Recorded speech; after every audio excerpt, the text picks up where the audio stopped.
गायनाचार्य हरिभक्त परायण मधुभाऊ सेलू, गायनाचार्य हरिभक्त परायण राजेभाऊ महाराज त्यांची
Yeah.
गोविंद गोविंद गोविंद गोविंद मना लागलिया छंद मग गोविंद ते गाया भेद नाही देवातया आनंदले मन प्रेमे पाझरती लोचन मग गोविंद ते गाया भेद नाही देवातया तुका म्हणे आली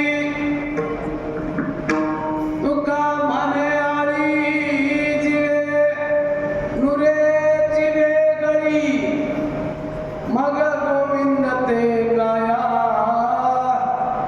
भेद नाही देवातया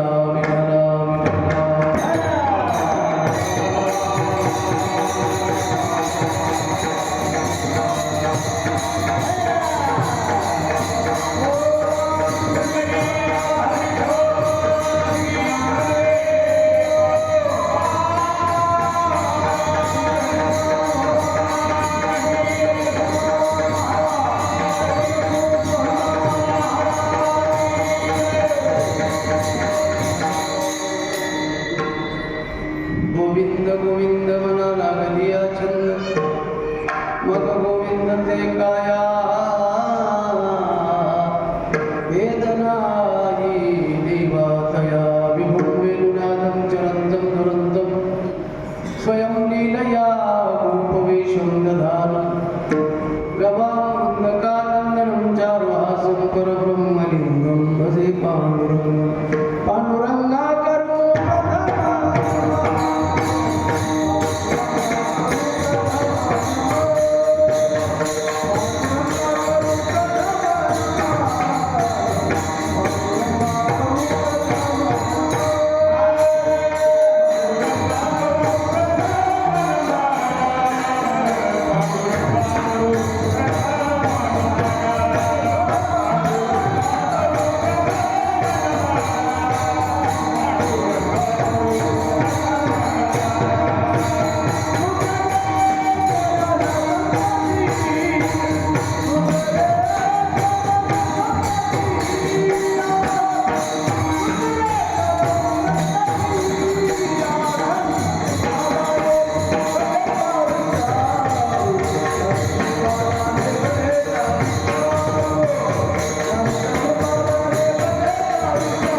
त्यांच्या कृपादाने कथेचा विस्तार बाबाजी सद्गुरु दास दुर्गाचे यांचे केली स्मरण ओ या सकळ विद्यांचे अधिकरण तेची म्हणतो श्री चरण सद्गुरुचे ते नमस्कार मनोजवं मारुत तुल्य वेगम जितेंद्रियं बुद्धिमतां वरिष्ठं वातात्मजं वानरायुतमुख्यं श्रीरामदूतं शरणं प्रपद्ये नमो सद्गुरु तुकया ज्ञानदीपा नमो सद्गुरु सच्चिदानंदरूपा नमो सद्गुरु भक्त कल्याण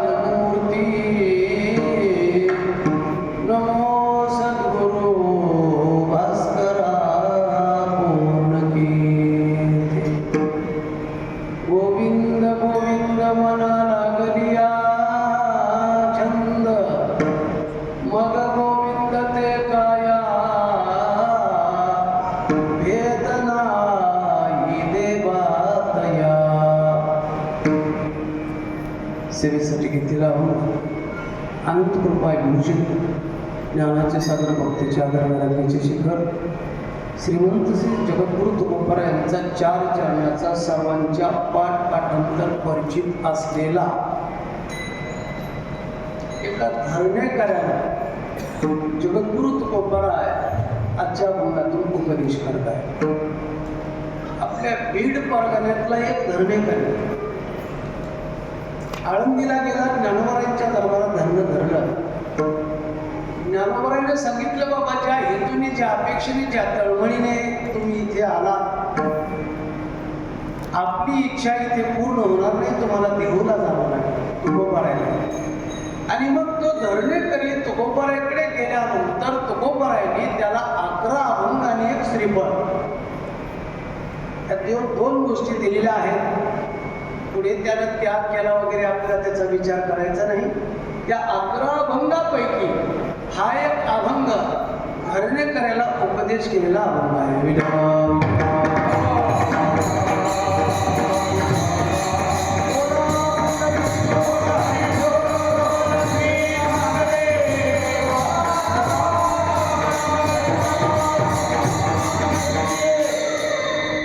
सेवेला प्रारंभ करण्यापूर्वी अल्पसा पर्याय देणं गरजेचं तो असा. सालाबादप्रमाणे याही वर्षी मौजे श्री क्षेत्र मन्नाथपूर या गावामध्ये दक्षिणमुखी हनुमानजीच्या दरबारात सर्व गावकरी मंडळी, लहान थोर, तरुण बांधव, माता भगिनी, विशेषतः भजनी मंडळी सर्वांच्या अनमोल सहकार्याने संपन्न होत असलेला वार्षिक दिव्य आणि भव्य स्वरूपाचा अखंड हरिनाम सप्ताह तथा श्रीमद भागवत ज्ञान यज्ञ सोहळा वर्ष 48वे. आणि या 48व्या वर्षातील आज 5व्या दिवसाची सेवा सर्व गावकरी मंडळीच्या वतीनं, भजनी मंडळीच्या वतीनं परमस्नेही परमादरणीय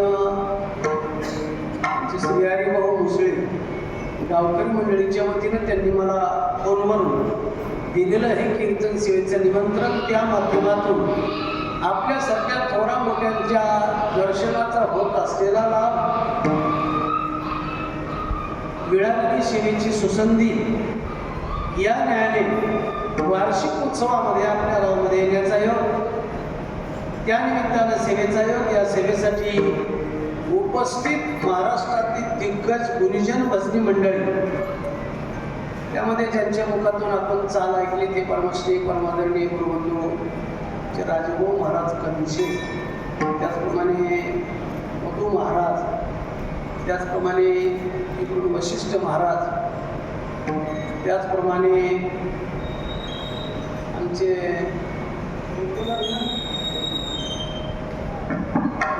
महाराज, ज्यांच्या मुखातून आपण रसाळवाणीतून कथा ऐकताय, श्रीमद भागवत कथा. आपल्याच गावचे भूमिपुत्र आदरणीय माऊली महाराज संकर, विनेकरी, उपस्थित सर्व भजनी मंडळी. महत्त्वाचा केंद्रबिंदू म्हणजे सगळं कीर्तन 90% पखवाजावर अवलंबून असतं. आणि म्हणून पहिला शब्द आहे लावणी प्रतंग, पुन्हा सुद्धा टाळ घोष. पखवाज वाजवण्यासाठी माझी परमश्री परमादरणीय सिद्धेश्वर महाराज सोळंके त्यांच्या विद्यार्थ्यासह त्यांची आपल्या गावामध्ये उपस्थिती आहे. आपल्या सर्वांच्या उपस्थितीमध्ये आपला हा उत्सव संपन्न होत आहे. मला दुपारी मी जरा आंबेजोगाईच्या पूर्वेला, परळीच्या पूर्वेला सगळे कार्यक्रम 1च्या पुढे असतात, 1च्या आत नाही. 1ला सुरुवात होऊन 3ला बंद होणार, 2ला सुरुवात होणार, 4ला बंद होणार, 3ला सुरुवात होणार, 5ला बंद होणार. 12-1च्या आत तिकडे कार्यक्रम नसतात. पण महाराजांना निमंत्रण दिलं पाहिजे, महाराज या, महाराजांना आदर वाटला पाहिजे. की गावकरी मंडळीचा कोणाच तरी फोन आलता बाबा. आमच्या आदरणीय भरतजी माने यांनी मला दुपारीच फोन केला, त्यांचा काही फोन घेतला नाही. अगोदर कार्यक्रमामध्ये असल्यामुळे बोलता येत नाही, फोन बाजूला ठेवला होता. पुन्हा 4-4:30ला त्यांचा फोन आलाच. पुन्हा फोन घेतला, म्हणजे बाबाजी तुम्ही फोन घ्यायला. मला आता चैत्र महिने आहे, मागं लागायची काही गरज नाही. मोडके तोडके महाराज असले तरी चैत्र महिन्यामध्ये कुणी बसून नाही, हा विनोदाचा भाग आहे. त्यांना सांगितलं की मी कार्यक्रमामध्ये होतो आणि त्यामुळे आपला फोन घेऊ शकलो नाही, पण मी निघालोय आता, हळूहळू वेळेवर पोहोचतोय. त्यांनी कल्पना दिली, रात्रीच भाऊनी मला कल्पना दिली की 8 ते 10 कीर्तन आहे, वेळेवर या. महाराजांनी कल्पना दिली. महाराजांचा फोन आला त्यावेळेला बालेघाटावर खूप आभाळ आलं होतं. माझ्या काय 5वीला पुजलेलं काय कुणाला माहिती, मला बोलायचं म्हणजे की पावसात घेऊन यायचा. पण ते हळूहळू ओसरून गेले. वेळेमध्ये येण्याचा योग आला. उपस्थित सर्व भाविक मंडळी, माता भगिनी, या सर्वांच्या उपस्थितीमध्ये सानिध्यामध्ये आपला हा उत्सव संपन्न होतोय. आपल्या गावकरी मंडळीला जेवढे धन्यवाद द्यावे तेवढे कमी आहे. ऐका, मला वाटत नाही परिसरामध्ये असा भव्य मंडप असेल. इतकी रंगरंगोटी, येणाऱ्या महाराजाला समाज कमी असत जास्त असत, पण हे वातावरण पाहून असं वाटतंय की क्षेत्राच्या ठिकाणी आपण एखाद्या मठात कीर्तन करतो. अशी सगळ्या संतांची, भगवंताची या प्रतिमा लावल्या. इथे दुसऱ्या कुणाचाही फोटो नाही महाराज. या प्रतिमा पाहिल्यानंतर वाटते आपण क्षेत्राच्या ठिकाणी आहोत. आणि तसं पाहिलं तर दक्षिणमुखी हनुमान म्हणजे हे कडक दैवत असतंय महाराज. आवेशानं ही देवता दक्षिणेकडे निघालेली आहे, म्हणून आपण आवेशानंच सगळेजण आपण परमार्थ करतो आहोत. म्हणून आपल्या सर्व मंडळीला अभिवादन आणि सेवेला प्रारंभ.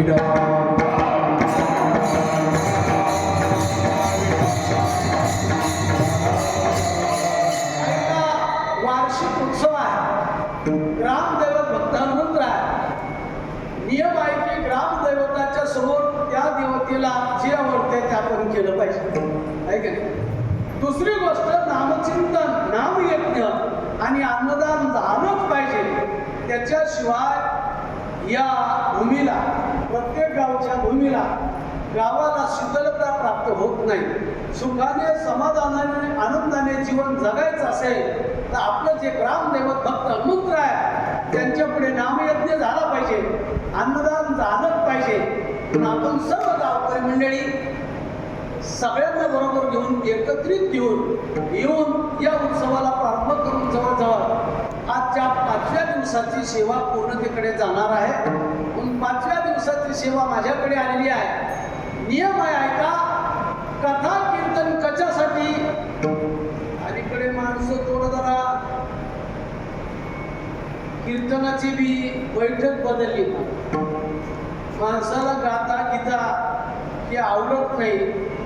विनोद करणारी महाराज, गप्पा आणणारी महाराज गावाला बुडवणारी असली की माणसांना बरं वाटतं. पण ऐका, भगवान म्हणले की हा सप्ताह, हा उत्सव कशासाठी करायचा. माझी कथा का माझे नाम, सकळ पातका करी भस्म, हे चित्त शुद्धीचे वर्म, अति सुगम जान उद्धमा. हे उद्धवा, या जगात उद्धरून जायचं असेल, मोक्ष प्राप्त करून घ्यायचा असेल तर माझी कथा का माझे नाम. कथा आणि माझं नामस्मरण काय करतंय, सकळ पातका करी भस्म, हेच चित्त शुद्धीचे वर्म, अति सुगम जान उद्धवा.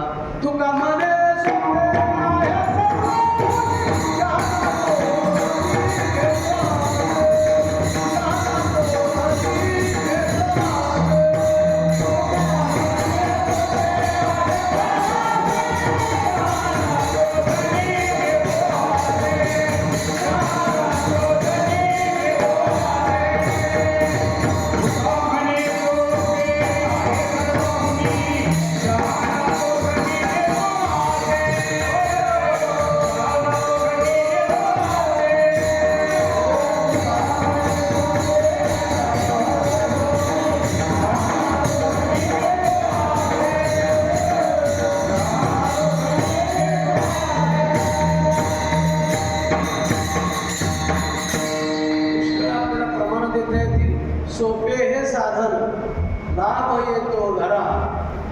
दिवशी उच्चारा माई.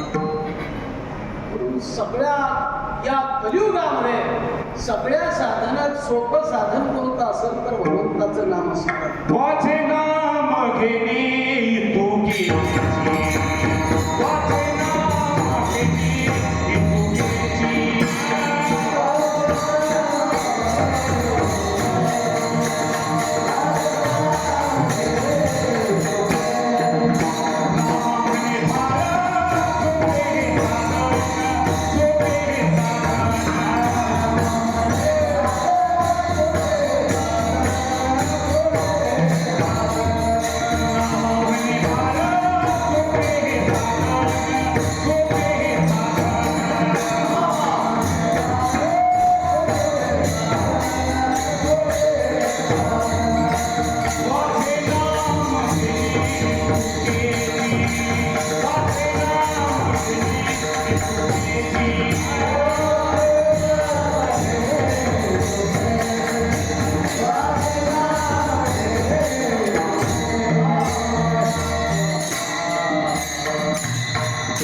कलियुगी उद्धार हरीच्या नामे या न्यायाने आपण हा कीर्तन महोत्सव आधी श्रीमद भागवत कथा या कथेचं आयोजन त्यातील 5व्या दिवसाची सेवा माझ्याकडे सेवा सादर करण्यासाठी घेतलेला बघू जगद्गुरु तुकोबारायांचा 4 चरणाचा या रूपातून जगद्गुरु तुकोबाराय संतांच्या छंदाचं वर्णन करतात. ऐका, या अभंगाचं चिंतन करत असताना आपल्या तिघाच्या छंदाचं वर्णन करायचं.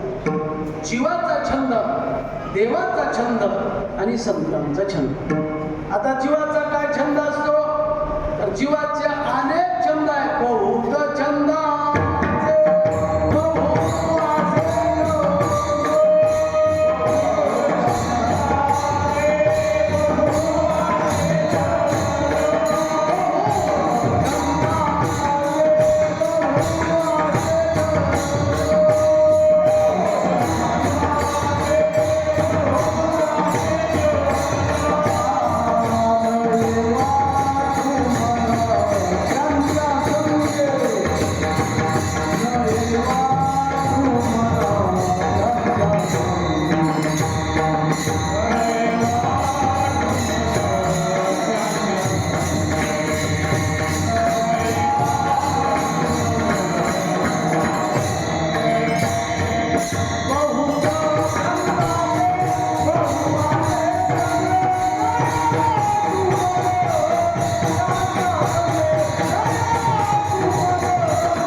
जगाचा विचार करायचा झाला तर प्रत्येक व्यक्ती तेवढ्या प्रकृती आणि प्रत्येक व्यक्ती तेवढे वेगळे वेगळे छंद. आता सगळे छंद घेऊन आपल्याला सांगून वेळ घ्यायचा नाही की काय अनेक छंदाचं न वर्णन करता एखादा सांगा छंद. मग महाराज म्हणतात या जगाला छंद आहे कशाचा? मूढ जन छंद लावण्या.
तर असं म्हणेल की या जगाचं दोनच गोष्टीमुळे वाटलं होते, इकडं व्यसन तिकडं फॅशन. बरोबर आहे. मूळ जना छंद लावण्याचा सगळा खर्च याच्यावरच होते महाराज. पण या छंदानं काय केलं महाराज, या संसारिक छंदानं महाराज म्हणतात, येणे माझं भोगविल्या खाली नसता छंद लागला मनी, माझं लोणी माझे भ्रमणी ओढणी विटंबना, शस्त्र हे निर्वाणीचे बाण, शस्त्र हे निर्वाणीचे बाण. महाराज म्हणले या संसार छंदानं काय केलं, नसता छंद लाविला मनी, येणे मज भोगविल्या खाली. या छंदामुळे अनेक खालीमध्ये जन्म घ्यावा लागला आणि नसलेल्या दुःखाला सामोरं जावं लागलं की दुःख भोगावे लागले. म्हणून संसाराचा छंद टाकला. संसाराचा छंद टाकल्याशिवाय मग परमानंद पावशील. महाराज म्हणजे संसाराचा छंद टाकला पाहिजे. संसारामध्ये माणसाला अनेक छंद आहेत. कुणाला धन कमवायचा छंद आहे, पैसे मिळवायचा छंद आहे, काहीला जमिनी घेण्याचा छंद आहे की नाही. काहींना ज्ञानोबा म्हणले चित्ताराधी स्त्रियेचे आणि तियेचे निछंदे नाचे, माकड गारुडियाचे जैसे होय. काही माणसं आयुष्यभर पैसा पैसा पैसा पैसा पैसा, पण स्वतःला त्याचा भोग घेता येत नाही. पैसा पैसा करून एक दिवस निघून जातात आणि त्याचा उपयोग दुसऱ्याला होतो. काही जमिनी घेऊ ठेवतात, स्वतःला उपयोग होत नाही, पुढच्या पिढीला उपयोग झाल्याशिवाय राहत नाही. तुकोबाराय ज्ञानोबाराय म्हणले संसारामध्ये मिळणाऱ्या गोष्टीचा आपण उपभोग घेतला पाहिजे. आपल्यासाठी त्या गोष्टीचा उपयोग नसेल, उपभोग नसेल तर त्या गोष्टी मिळून का उपयोग आहे महाराज. पण माणसं किती संसाराच्या अधीन जातात. म्हणून ज्ञानोबारांनी उदाहरण दिलं, जसं हिवाळ्यामध्ये मधमाशा या झाडाचा त्या झाडाचा त्या फुलाचा या फुलाचा मकरंद आणून अडचणीत कुठंतरी ती मधमाशा काय करतात, बसतात अडचणीत आणि त्याला खालून पोळ असतो, वर कांदा असतो, त्याला मोहळ म्हणलं जातं. मोहळ आहे का, जेणेकरून त्यांचं आयुष्य जातं मध गोळा करण्यात, स्वतःला त्याचा उपयोग होत नाही. एखादा गुराखी म्हैस चारीत वड्याकडे त्या खुरीत लक्ष गेलं की ती माशा टिपकल्या की त्याच्या लक्षात तिथे मोहळ बसलेलं आहे. आणि मग कुणाला न सांगता ते मोहळ जाळण्यासाठी तो प्रयत्न करत असतो. त्या माशा चावू लागल्या, मग कधी कधी विस्तव घेऊन जातो आहे की नाही, कधी कधी रात्रीच्या वेळेला जातो. आयुष्यभर त्या मधमाशांनी मध केलेला गोळा एक दिवस ती व्यक्ती येते आणि काही क्षणात ते मध घेऊन जाते. त्या माशांना काय उपयोग होतो का, नाही उपयोग होतो. म्हणून ज्ञानोबा म्हणले, सांडी रे सांडी सांडी बाळा संसार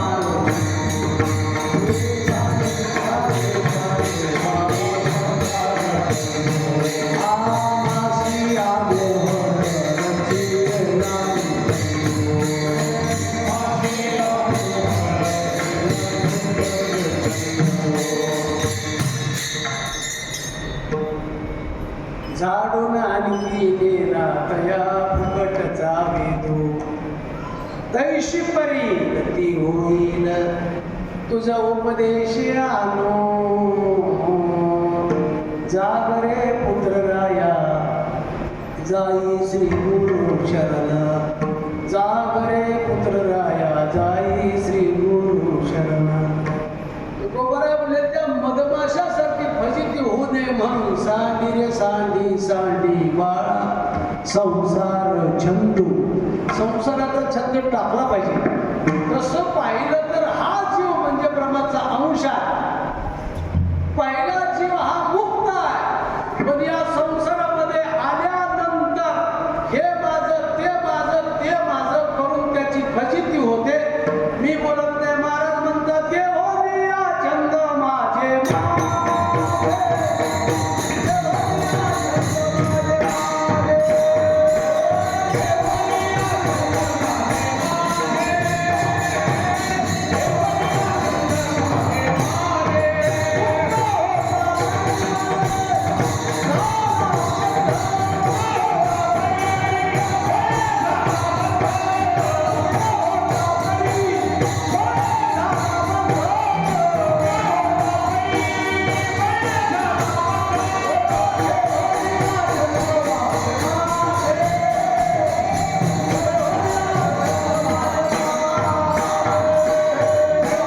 पण आईच्या उदरातून जन्माला आल्यानंतर याला उपाधी सुरुवात होते. पहिला मी, इथून सुरुवात होते मी पासून, आणि मग सगळ्या उपाध्या जळतात. हे माझं, ते माझं, ते माझं, आणि शेवटी हा जीव महाराज या जीवाची फजिती होते. कशी फजिती होते महाराज उदाहरण सांगतात की एका दुष्ट माणसाने माणसाचाच वध केला, माणसालाच मारलं आणि त्याचे तुकडे तुकडे केले, पोत्यात भरले. कुठे टाका म्हणून रेल्वे स्टेशनवर गेला आणि परळी मुंबई, परळी नाशिक, परळी परभणी त्या रेल्वेत बसलो. रेल्वे हलायला 5 मिनिटं उशीर आहे, 10 मिनिटं उशीर आहे. त्याच्या लक्षात आलं अगोदरच दुसऱ्या एक सीटवर माणूस बसलेला होता, त्याला त्याच्यातून सुटायचं होतं. त्यानं शेजारीला काय केलं, सांगितलं मी जरा लघवीन येतो, माझी पेटी आहे. त्या पोतं एका पेटीत घातलं आणि पेटी त्याचं झाकण लावलं, कुलूप लावलं आणि खाली उतरला. मी लघवीन येतो, पेटीला लक्ष ठेवा. ते उतरून गेलं, गाडी हाडली. शेजारीला वाटलं बरं झालं, या पेटीचा मालक कोण आहे आता, मी आहे. त्याच्या लक्षात आलं की त्याला गाडी सापडत नाही, तो येऊ शकत नाही. आता या पेटीचा मी मालक आहे. गाडी हल्ली पुढे गेली आणि पुन्हा रस्त्यामध्ये लोक विचारत, ही पेटी कोणाची हो, माझी. ही पेटी कोणाची हो, माझी. ही पेटी कोणाची हो, माझी. गाडी शेवटी परभणीला थांब. त्यानं पेटी उचलली, त्याचा काही संबंध नव्हता बघा. पेटी त्याची नव्हती, त्याचा काही संबंध नव्हता. पेटी उचलली, डोक्यावर घेतली आणि आता बाहेर पडणार, त्या चेक करणं आडवं. प्रत्येक माणसाला चेक करायचं, पिशवीत काय, हातात काय, तिकीट कुठं आहे, याचा नंबर आला. कोणाची पेटी आहे, माझी. काय पेटीत आहे सांगता येईना. आणि मग पोलिसांना बोलवलं, महाराज पेटी उघडली. त्याच्यामध्ये काय सापडले, माणसाचे तुकडे तुकडे. काय झालं असेल त्याचं पुढे, महाराज म्हणजे त्याची फजिती झाली. कशामुळे, हे दिया छंद माझे माझे तसं जीव हा पूर्वीचा मुक्त आहे, पण पुन्हा उपाधी लावून घेतली, त्याचा परिणाम दुःखाला सामोरं जावं लागतं. मुक्त होशील का तू बद्ध झाला, मुक्त होशील तू का बद्ध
सुंदर समर्पक प्रमाण आहे. हा जीव मुक्त होता, पण पुन्हा बांधला गेला. ज्ञानोबाराय दुसरं उदाहरण देतात. ये रवी कोश कीटकाची परी पै आपुला आपण वैरी आत्मबुद्धी शरीरी ज्या स्थळी. आपल्या बुरीला फसला असतो, फसला बुरीला फसला असतो. आता अलीकडे फसल्याची शेती करायला असेल. तो खोसला काय करतो, तो स्वतःसाठी घरट विरत असतो. इतका रंगून जातो, इतका रंगून जातो. मग ते घरट विरत असताना मध्ये बसून विणावं का हे कळलं पाहिजे. काही कडी बाहेर बसून कनिंग करत असतात, बरोबर. जोपर्यंत बाहेर येता येतं तोपर्यंत मधूनही तयार करता येतं. तसा कोश कीटक इतका एकाग्र झाला, तो कोसला शेवटच्या तोंडापर्यंत त्यानं तयार करत आणला. आता त्याचं तोंड बंद करायचंय. मग त्यानं बाहेर बसून बंद करावं का मध्ये बसून? त्यानं बाहेर बसलं पाहिजे. पण एवढा छंदात अडकलेला असतो त्याच्या लक्षातच येत नाही, मला मध्ये बसूनच त्याचं तोंड बंद करतो आणि परिणामी मृत्यूला सामोरं जातो. त्याचा शत्रू दुसरा कोणी आहे का? नाही, माझा मीच झालो शत्रू. जाऊ द्या, मला सांगायचं तात्पर्य हा जीवाचा छंद आहे. चला दुसरा देवाचा छंद आहे. देवाचा काय छंद आहे? देवाच्या छंदाचं वर्णन करत असताना तुकोबाराय सांगतात, देवाचा असा छंद आहे की या जगात त्याला त्याच्या भक्ताशिवाय दुसरं काहीच आवडत नाही. म्हणून महाराज म्हणतात, एवढा त्यांचा छंद देवा,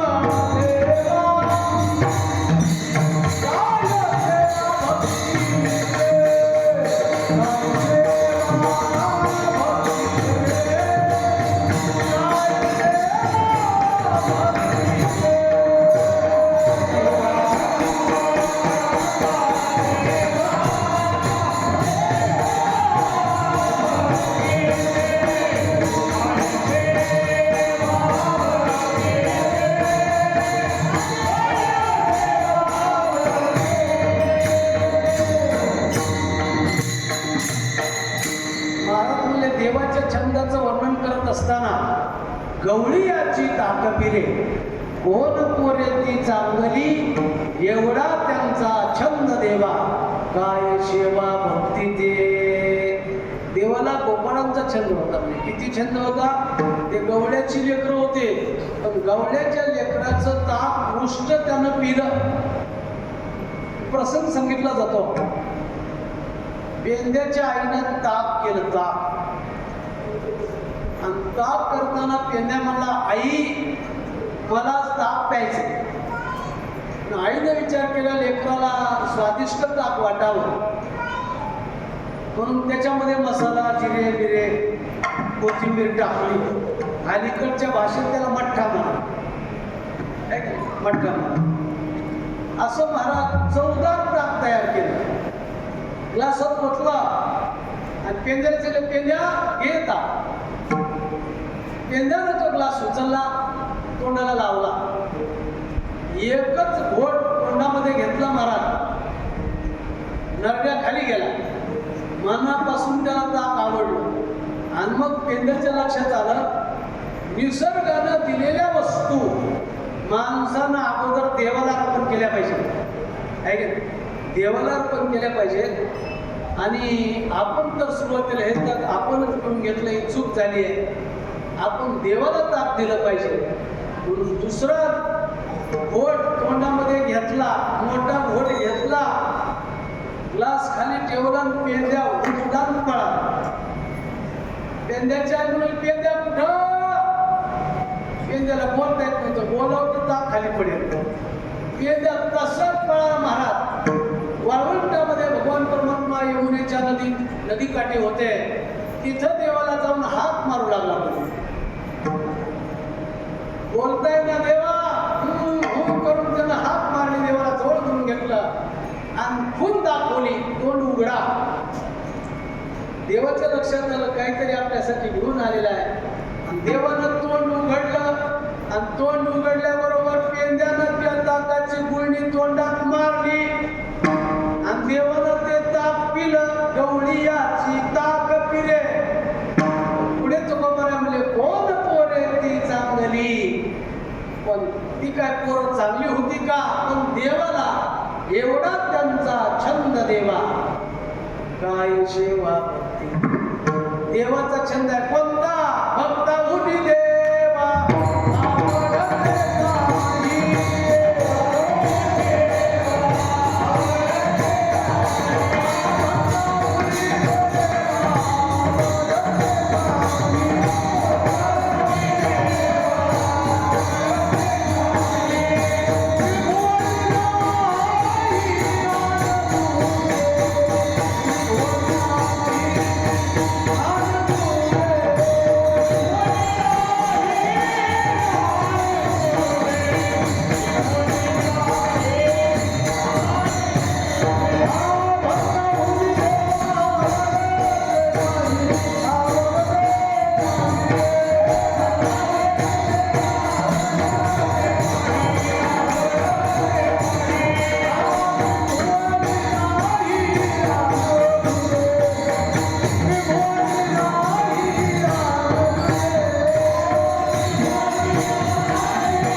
अनेक प्रमाणात सांगेल तुम्हाला.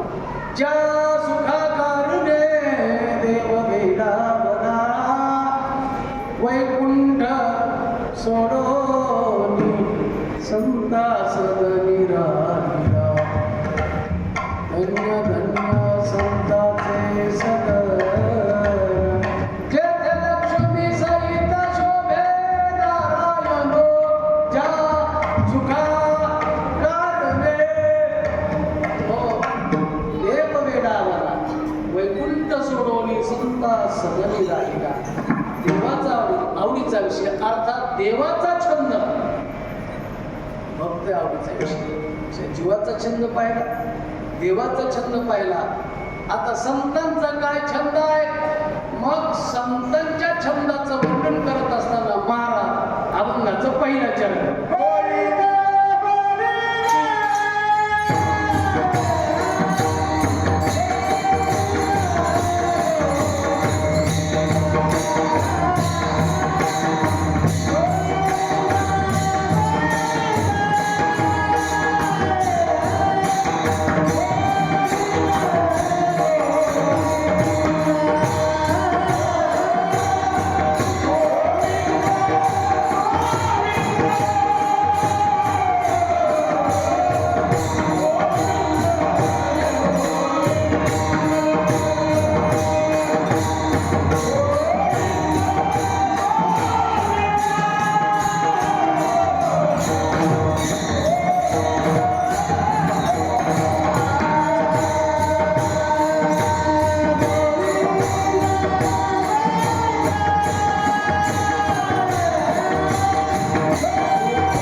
संतांच्या छंदाचं वर्णन करत असताना तुकोबाराय सांगतात संतांना कशाचा छंद आहे? भगवंताच्या नामाचा छंद आहे. गोविंद गोविंद मना लागलिया छंद. त्यांच्या मनाला छंद आहे पण कशाचा? तर भगवंताच्या नामाचा. याच्यासाठी आपल्याला अनेक प्रमाणे सांगता येते. गायनाचे उडे आपुलिया छंदे मनाची आनंदे आवडीने रामकृष्ण हरी.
बोलिया नाचत. है की नाही? संतांच्या छंदाचं वर्णन करत असताना अनेक आपल्याला प्रमाणात सांगते. छंद हरीच्या नामाचा सुचिरभूत सदा वाचा अवघात तो शमून. महाराजांचा अभंग आहे. महाराज वाक्यवंता छंद मनेरा गोड कानी ऐकतीये. संतांचा छंद गोविंद गोविंद मना लागली या छंद. किती छंद होता तुकोबाराला. तुकोबारा म्हणतात माझी मजा झाली.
असं म्हणतात की तुकोबारा बाहेरच्या दिशेला गेले. बाहेरच्या दिशेला गेले तरी नामस्मरण बंद नाही. कुणीतरी एक ब्राह्मण तुकोबाराच्या घरी आला. जिजाबाईला विचारलं महाराज कुठे आहे. म्हणले बाहेरच्या दिशेला गेले. परत फिरले पण रस्त्याच्या काठानं जात असताना आवाज आला. महाराज उरकून आले. तो ब्राह्मण म्हणू लागला महाराज देवाचं नाव कुठं घ्यावं त्याला मी मर्यादा आहे ना. अपवित्र जाग्यावर तुम्ही कसं काय देवाचं नाव घेता. तुकोबारा म्हणले काय सांगावं मला सुद्धा वाटतं त्या जागेवर देवाचं नाव घेऊ नये. पण घे घे घे घे घे घे माझी वाचा विसावा. तुका म्हणे हवा हवा हवाचा दावा. सांगायचे तात्पर्य हा संतांचा छंद आहे. म्हणून गोविंद गोविंद मना लागली या छंद. आमच्या मनाला छंद लागला. संतांनी कसा छंद किती छंद होता. भक्त प्रल्हादाचं चरित्र वाचा.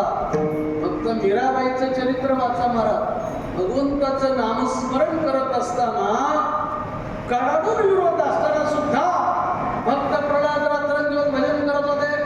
हिरण्यकश्यप म्हणले बघा नाव घेऊन येते देवाचे हे ब्रीद हिरण्यकश्यपूचे. तरी भक्त प्रल्हाद पोटाला जन्माला आले आणि तेच भक्त प्रल्हाद रात्रंदिवस भजन करू लागले.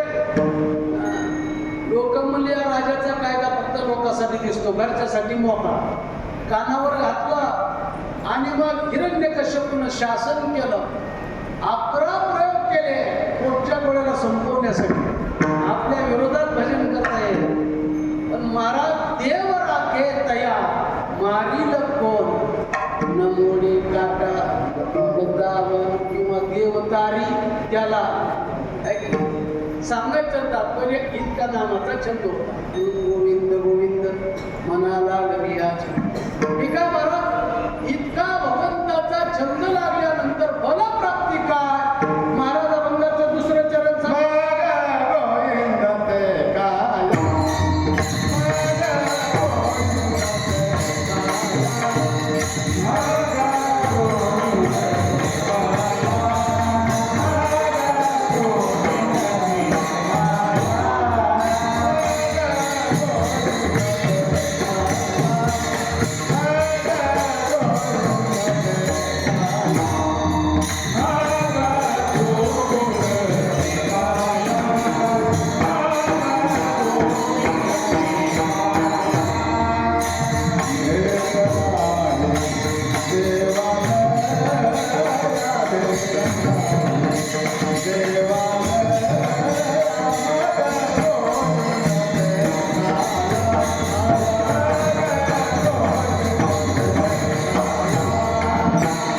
केल्यामुळे ही मानवाची काया काय झाली, देवरूप झाली. मग गोविंद ते काया, भेद नाही देवातया. काया ब्रह्मरूप होते याच्यासाठी अनेक प्रमाण. कीर्तन चांग, कीर्तन चांग, होयांग हरिरूप, होयांग हरिरूप, प्रभिभूत काया होतसे कीर्तनीरा. अनेक प्रमाण आपल्याला सांगतात. हरिपाठ कीर्ती मुखे जरी गाया, आणि पवित्रची होय निर्बंध्याचा. मग गोविंद ते काया, आणि भेद नाही देवातया. की नामस्मरण केल्यानंतर, मनाने नामस्मरण केल्यानंतर तनावर परिणाम होतो, म्हणजे शरीरावर परिणाम होतो. ही काया देवरूप. बघा, अमेरिकेमध्ये वैज्ञानिक लोकांनी एक प्रयोग केला. एका माणसाला फाशीची शिक्षा झाली. त्याला बोलावून घेतलं, तुला या तारखेला फाशीची शिक्षा आहे. हो म्हणजे आता कोर्टाने शिक्षा दिली म्हणल्यानंतर भोगावी लागली. पण त्या अगोदर आम्हाला तुझ्यावर एक प्रयोग करून बघायचा. म्हणजे काय अडचण नाही, कोर्टाची परवानगी मागा. माझी तुम्हाला परवानगी आहे, माझी संमती आहे.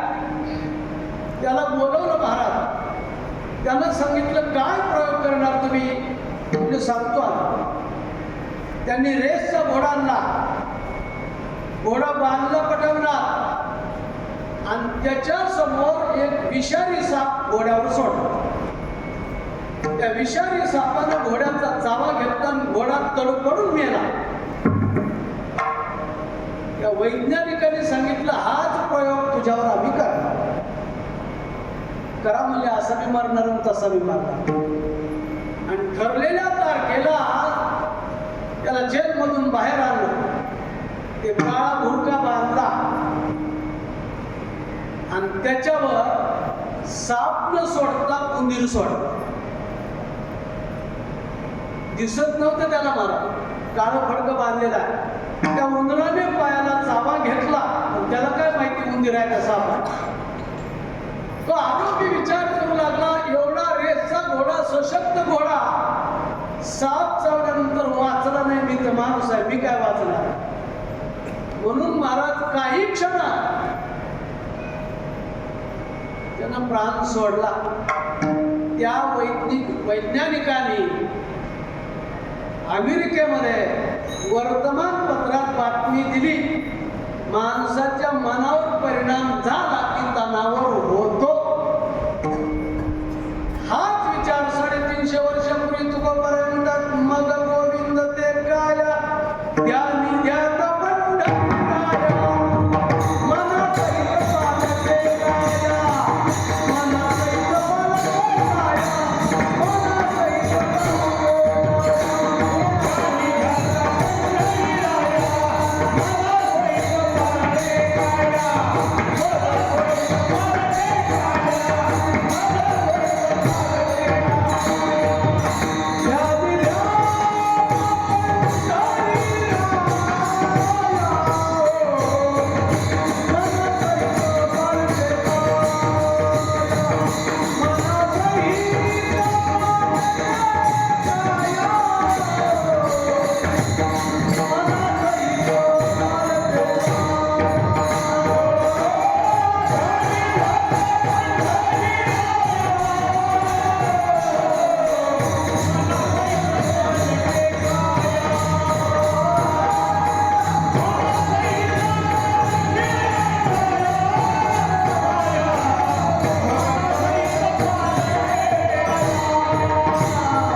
मनावर परिणाम झाला की तणावर होतो. म्हणून तुकोबारायांचे नामस्मरण केल्यामुळे आमची काय, आमचं शरीर ब्रह्मरूप झालं. रामायणामध्ये सुंदर प्रसंग आहे. राम रावणाचं युद्ध प्रारंभ झालं. पहिल्या दिवशी सेनेनं रावणाची अर्धी सेना संपवली.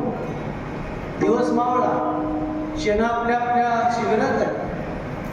रावणाला बातमी गेली की 2 तपस्वी आहेत, तिथं समोर आलेच नाहीत, पण त्यांच्या सेनेनं आपली अर्धी सेना खल्लास केली.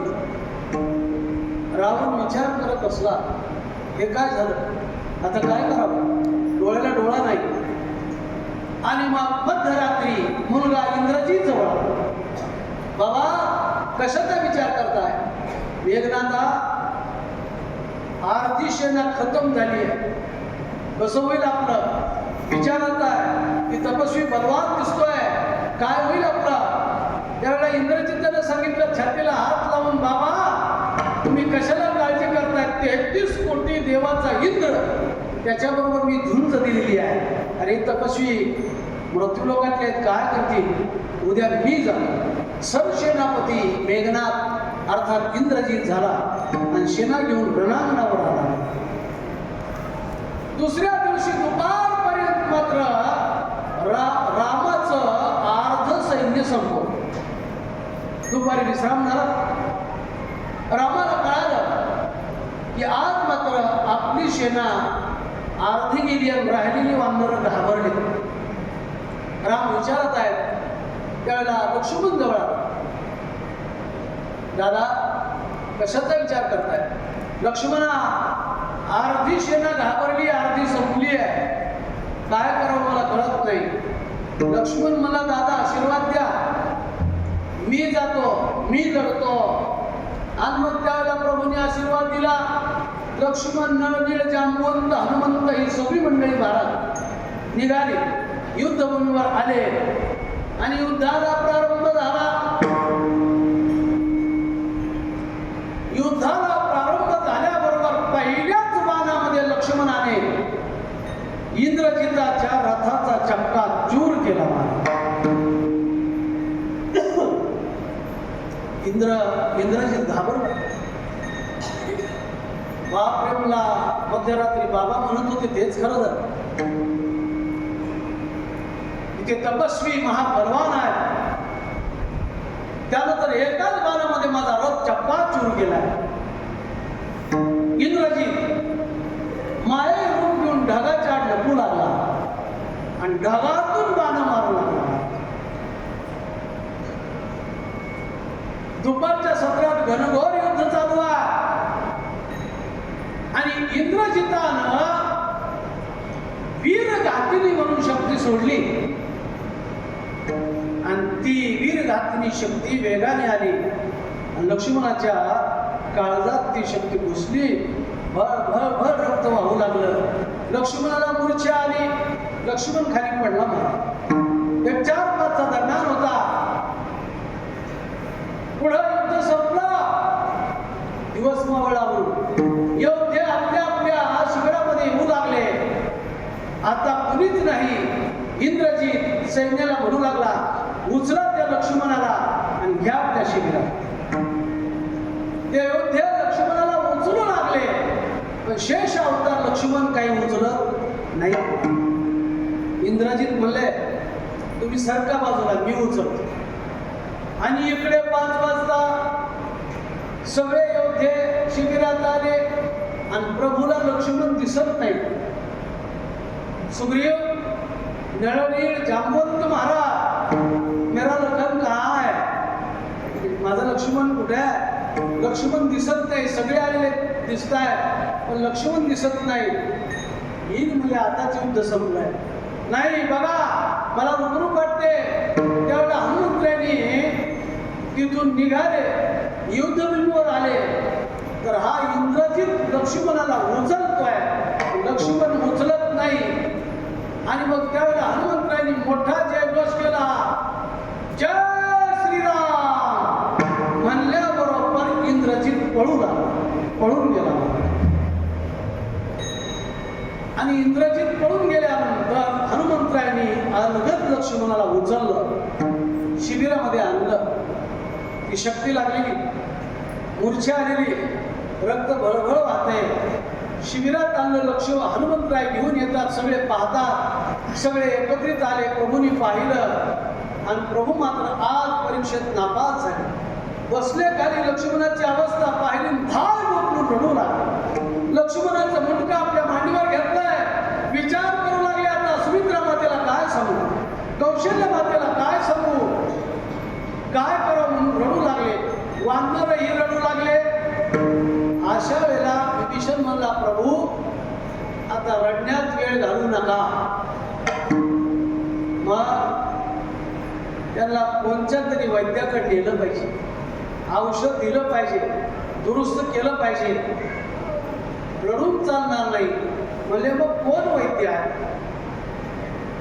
मग सांगितलं लंकेमध्ये सुषेण नावाचा वैद्य आहे, त्याला नवला. म्हणजे कोण जाईल. हनुमंतराय म्हणजे मी जातो. हनुमंतराय निघाले आणि भरासगट सुषेण वैद्याला उचलून आणले. भरासगट सुषेण वैद्याला जागा केलं. बघतोय तर इथे दुसरीच मंडळी आहे. घाबरून गेला सुषेण वैद्य. विभीषणाला पाहिलं, धीर आला आणि मग त्यावेळेला सुषेण वैद्याला सांगितलं घाबरू नको, लक्ष्मणाला शक्ती लागली तपासून बघ, औषध देऊन बरा कर. सुषेण वैद्यानं जाणून सांगितलं, प्रभू सूर्य उदय व्हायच्या आत जर औषध दिलं तर लक्ष्मण जागा होईल, अन्यथा पुढे काय होईल मला सांगता येईल. आता राहिले तर म्हणजे 6-7 घंटे आणि एवढ्या 6-7 घंट्यात औषध कोण आहे, कुठं औषध आहे. द्रोणागिरी पर्वतावर कोण जाईल. हनुमंतराय मी जातो. हनुमंतरायाने प्रभूला नमस्कार केला, नियुक्त म्हणून उड्डाण केलं. पण जाता जाता प्रभू रामचंद्र म्हणजे हनुमंता सूर्य उगवायच्या अगोदर ये बरं का. प्रभू काळजीच करू नका, मी आल्याशिवाय सूर्य उगवणारच नाही. ते काय म्हणतात, सूर्य उगवायच्या आत ये. हनुमंतराय म्हणले मी आल्याशिवाय सूर्यच उगवणार नाही. म्हणजे असं कसं काय बोलतो. नाही म्हणले त्याला आपला रक्का माहिती आहे, कधीच सांग बरं. आणि मग हनुमंतराय सांगू लागले, ज्या वेळेला अंजनी मातेच्या पोटी मी जन्माला आलो, मला भूक लागली होती आणि त्यावेळेला अंजनी मातेला विचारलं, आई मला काहीतरी खायचं, भूक लागली आहे. सूर्य उदय होत होता. अंजनी माता म्हणले बघ ते लाल कुंद फळ दिसतंय ना, ते तुला खायचं असेल तर बघ, त्याला घेऊन ये. आणि त्यावेळेला हनुमंतराय म्हणले, प्रभू मी उड्डाण करून त्याच्याकडे गेलो होतो. बघा भावगीत आहे, भावगीत. अंजनीच्या सुता तुला रामाचं वरदान, एक बोला जय जय हनुमान. दिव्य तुझी राम भक्ती, दिव्य तुझी काया, बालपणी गेला सूर्य थर थर थर थरले आसमान.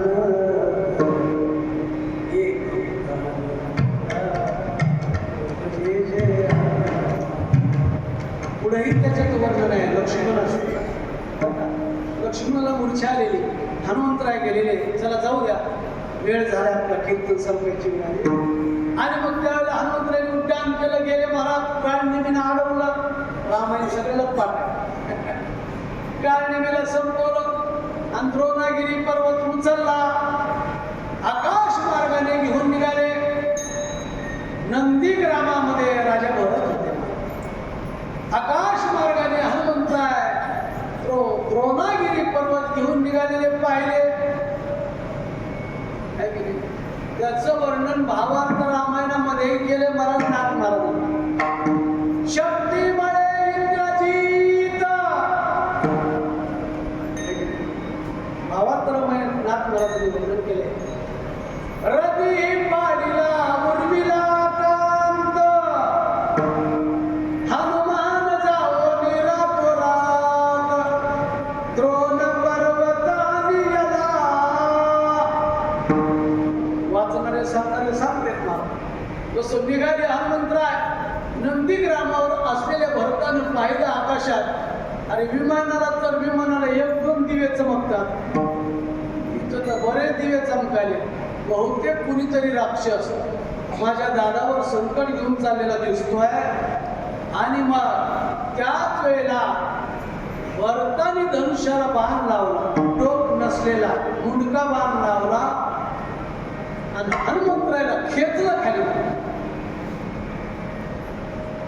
हनुमंतराय पडले, घोट्याला लागलं. पडल्याबरोबर घोटा धरला, राम राम म्हणू लागला. भरत म्हणला आपण समजतोय तसं दिसत नाही. राम राम म्हणते म्हणजे रामाचा भक्त दिसतो.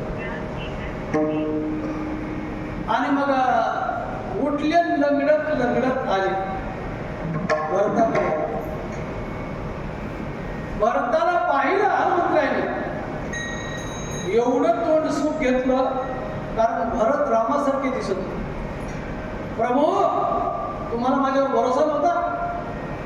अद्याप आणखी आपल्याला सीता मातेला परत आणायचं लंकेतून, इतकी घाई आमच्या अगोदर तुम्ही? भरताने विचार केल्याचा गैरसमज झालेला दिसतोय. बहुतेक मला राम समजते म्हणजे.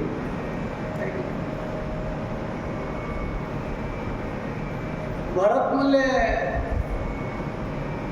तुम्ही एवढं तोंड सुख घ्यायला याचा अर्थ मला राम समजता की काय?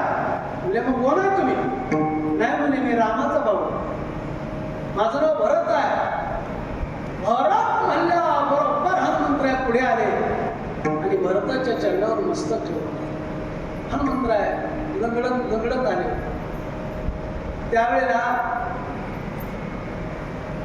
सूर्योदय व्हायच्या हा द्रोणागिरी पर्वत घेऊन जायचंय म्हणून पहिलं भरताने तेल घेतलं आणि हनुमंतराच्या पायाला लावून चोळलं. पहिलं तेल कुणी लावलंय?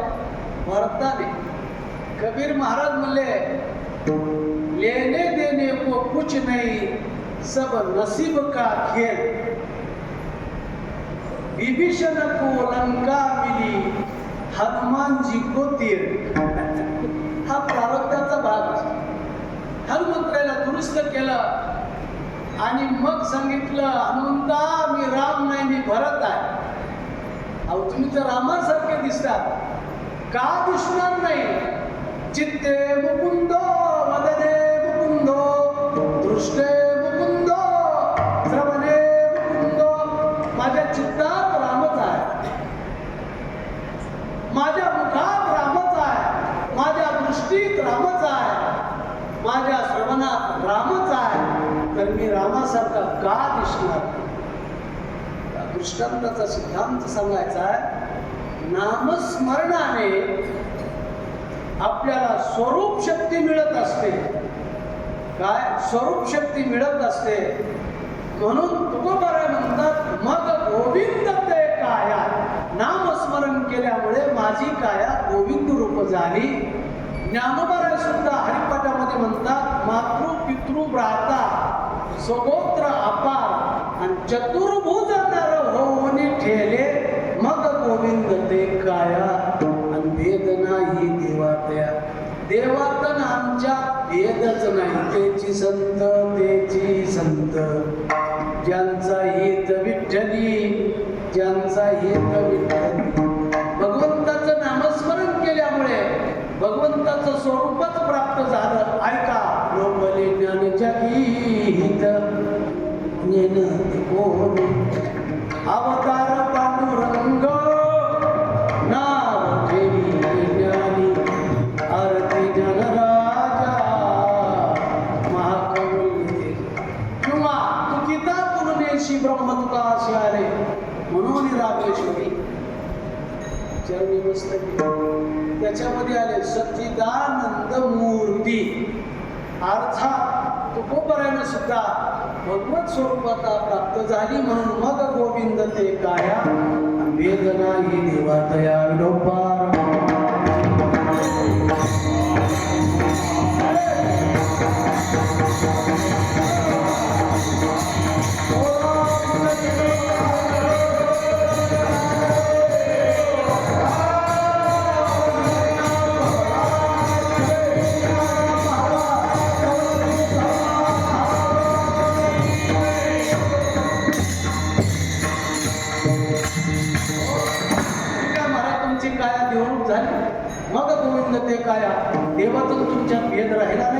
नामस्मरण केल्यामुळे तुम्हाला काय मिळालं? मग मला सांगतात आनंद रे मना, आनंद रे मना. लक्षण चिन्ह सांगितले की माझ्या मनाला आनंद झाला. किती आनंद झाला याच्यासाठी अनेक प्रमाण आपल्याला सांगतात की भाग गेला, चिन्ह गेला, अवधा झाला, आनंद आनंद रे आधी आनंद रे. आणखी सांगू, आनंद या शब्दावर आपल्याला पुष्कळ बोलता येईल.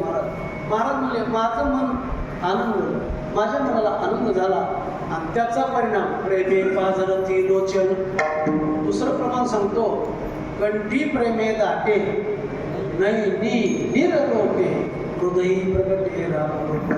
हे परमार्थाची चिन्ह आहेत, लक्षण आहेत. नामस्मरण केल्यामुळे माझं मन आनंदलं आणि माझ्या डोळ्यातून प्रेमाश्रू आहे. आनंद रे मन प्रेमे पाजरती लोचन.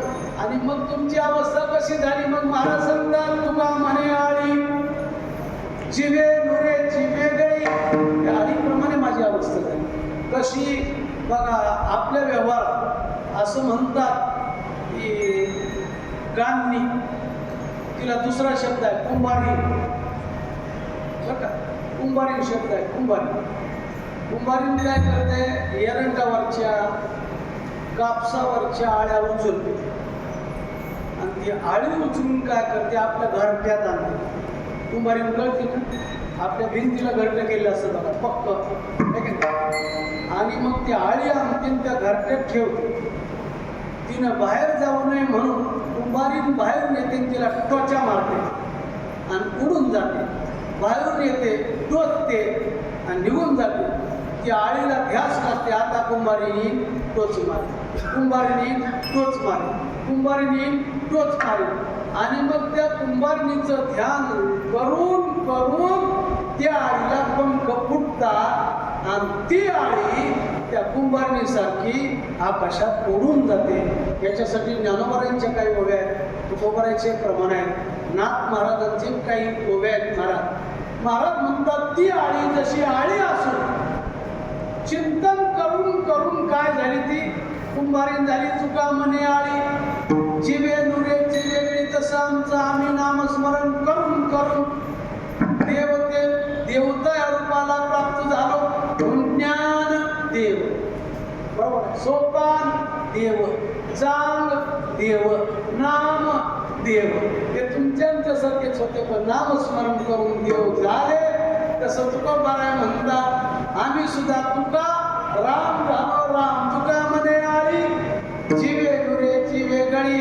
मग गोविंद ते काया वेदना देवा दया. कीर्तन सेवा समाप्त. 8 ते 10 होतं, 10 मिनिटं जास्त घेतली, त्याबद्दल क्षमा असेल. चला, या कीर्तन सेवेच्या माध्यमातून वार्षिक उत्सवामध्ये आपण सर्व गावकरी मंडळींना प्रेमाचं निमंत्रण दिलं आणि त्या माध्यमातून या ठिकाणी येण्याचा योग, त्यानिमित्तानं आपल्यासारख्या थोरा मोठ्यांच्या दर्शनाचा योग, सेवेची सुसंधी मला प्राप्त झाली, त्याबद्दल माझं परमभाग्य समजेल. या तार्किक तासाच्या काळामध्ये बोलता बोलता कदाचित एखादी माझ्याकडून चूक झाली असेल तर त्याबद्दल, जसं महाराज म्हणतात बोलिले लेकरून वेडे वाकडे उत्तरे करा क्षमा अपराध महाराज तुम्ही शुद्ध. या ध्येयाने एखादी चूक झाली असेल तर निश्चित मायबापाचा अंत करून माफ करा अशी अपेक्षा करतो. या ठिकाणी थांबतो. ज्ञानेश्वर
चालू असलेला अखंड हरिनाम सप्ताह आणि त्यामध्ये कीर्तन महोत्सव,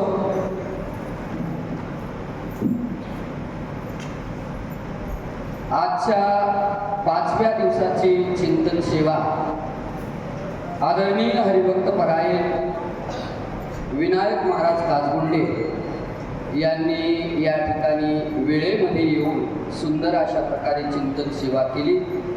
त्याबद्दल सर्व गावकरी मंडळीच्या वतीने त्यांचे या ठिकाणी हार्दिक अत्यंत आभार. आणि उद्याची चिंतन सेवा आदरणीय हरिभक्त परायण भगवान महाराज गडदे यांची सेवा आहे उद्या. त्याचप्रमाणे या ठिकाणी आज सेवेकरता उपस्थित असणारे सर्व गुणीजन मंडळी आणि श्रोते मंडळीमध्ये परचुंडी, भिलेगाव या ठिकाणचे भाविक भक्त मंडळे आलेले आहेत. आणि 2 दिवस असंच सहकार्य करावं विनंती. चहा घेतल्याशिवाय कुणी जाऊ नये.